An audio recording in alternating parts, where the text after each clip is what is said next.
What's up guys, and welcome to my channel. I'm CryptoB, and today we're gonna talk about what everybody's talking about, the merge. As you can see, 2 days, 17 hours, 3 minutes and 46 seconds in order to the merge to go live, to be completed. CryptoB, I didn't really understand what is the merge.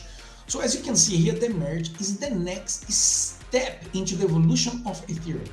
It's an upcoming event that will see the existing execution layer merge with the recently deployed consensus layer, the Beacon chain. These will form a mainnet platform secured by proof of stake, while still maintaining the original Ethereum state.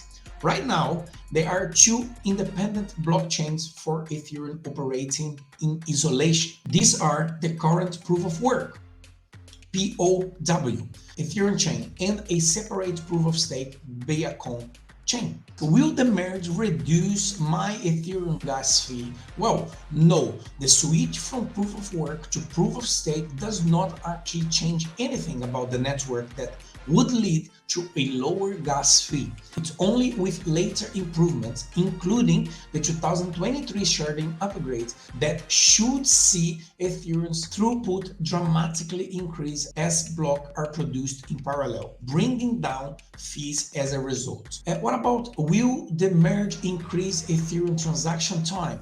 No. The merge will actually slightly decrease Ethereum transaction times under proof of work. Ethereum generates a block every 12-14 seconds, currently average at 13.36 seconds. Following the merge, a new block will be generated every 12 seconds, more than 10% faster than it before. This will mean transaction will be confirmed roughly 10% faster in most cases. Alright, why Ethereum merge won't kill most layer 1, alright, and that's why you clicked on this video. The merge looks to address current challenge faced by Ethereum by significantly reducing the amount of energy required to maintain the network and paving the way for further upgrades. Since its mainnet went live back in July 2015, Ethereum has been secured by proof of work. However, this was not the long-term plan. Proof of work's energy consumption means that an eventual switch to proof of stake was a key part of the project roadmap. Proof of work is a consensus mechanism that sees network of miners compete to mine the next block by solving hashing challenges. The first miner that successfully finds the block hash is then able to fill the block with transactions before adding it to the blockchain, broadcasting the update state to the rest of the network and earning a reward for their work. This process is known to be incredibly secure, but also extremely energy intensive. According to a recent estimate by the Ethereum team, the network currently has a power consumption of 212 TWh yearly, which is roughly twice that of the country of Switzerland. Wow, imagine, huh?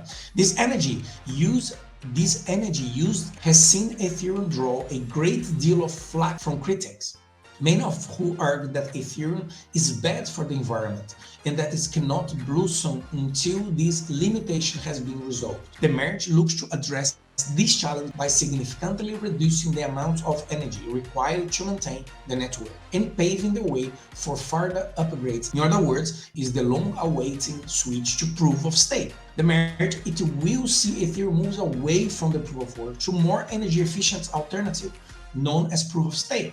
This will completely eliminate the need for an extensive network of power-hungry miner, as block production is instead taken over by validators nodes. Rather than expanding computational resource to crunch cryptographic equation as part of the mining process, validators are instead randomly selected to propose the next block. The selected validator receives the block reward as well as any tips provided by the users, priority fees included with their transactions. These validators need to stake at least 32 ETH to participate in the block production process. Should they act dishonestly, they can have up to 100% of their stake slashed and being ejected from the network. By moving to proof of stake, Ethereum energy usage will be cut by around 99.95%, bring it in line with other proof of stakes blockchain. Besides this, not much else will change. Neither Ethereum transaction fees nor its throughput will improve directly post-merge.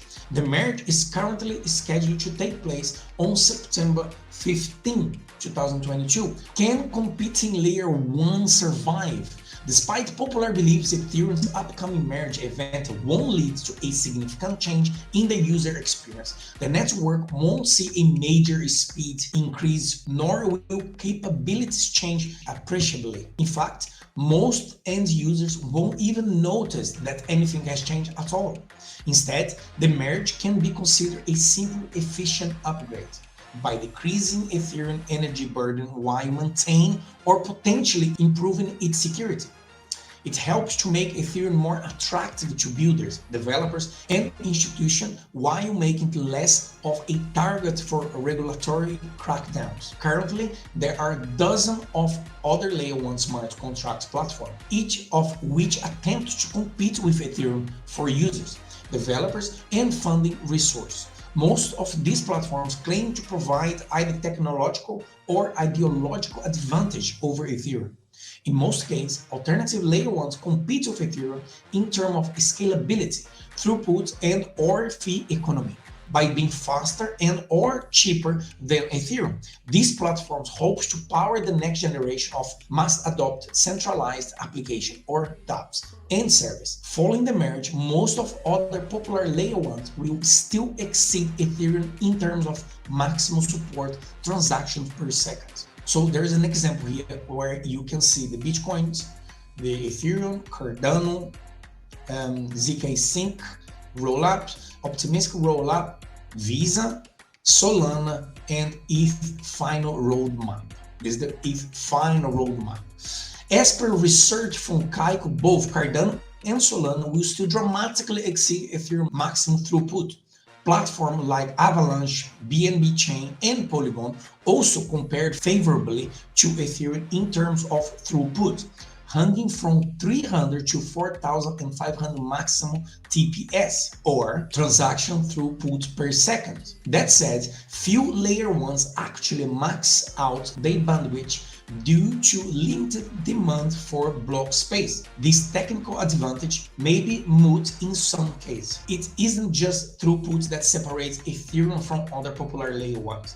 Most of these also compare favorably in terms of fees, that is, the cost of transactions and performance smart contracts operations as it stands. Most other popular smart contracts platforms have fees at least 10 times lower than that of Ethereum, making them far cheaper for both users and developers. As you can see here in the graphic, Ethereum $3.20 on average, BNB 0.22 cents, Solana 0.3025, Avalanche 0.201, Cardano 0.46 cents. Okay. Besides this, each of these platforms has its own ecosystem of products and services, many of which are tailored to their unique community demographics. Through Ethereum still has by far the largest and most diverse landscape of the dApps.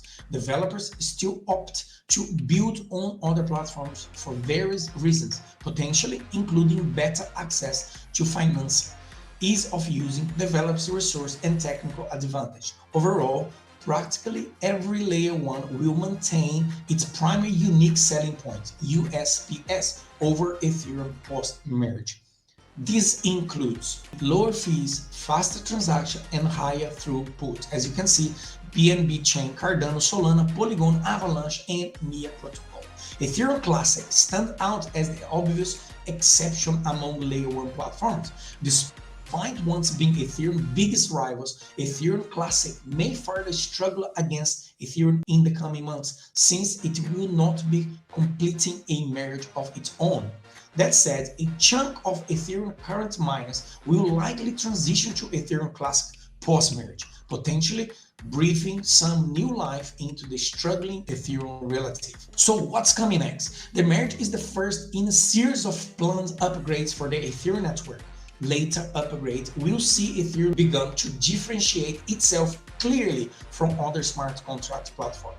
According to a recent presentation by Ethereum co-founder Vitalik, Ethereum post-merge development roadmap can be separated into four main areas. Surge, addition of sharding chains, dramatically increasing Ethereum maximum TPS. Verge, the introduction of Vertically 3, helping to optimize on-chain storage and make running a node more accessible. Purge, the removal of historical data to reduce state bloat and network congestion.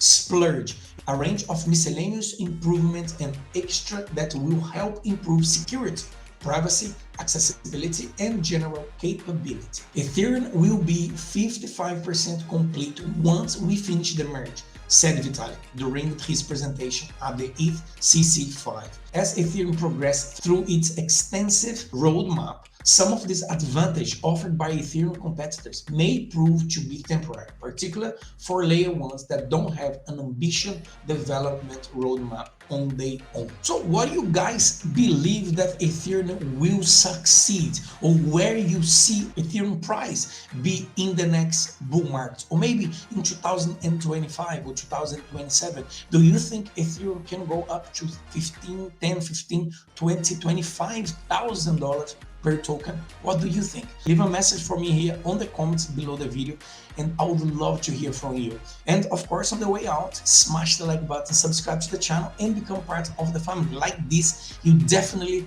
help me to grow my community and grow my channel. I'll see you guys on the next video or in the next live.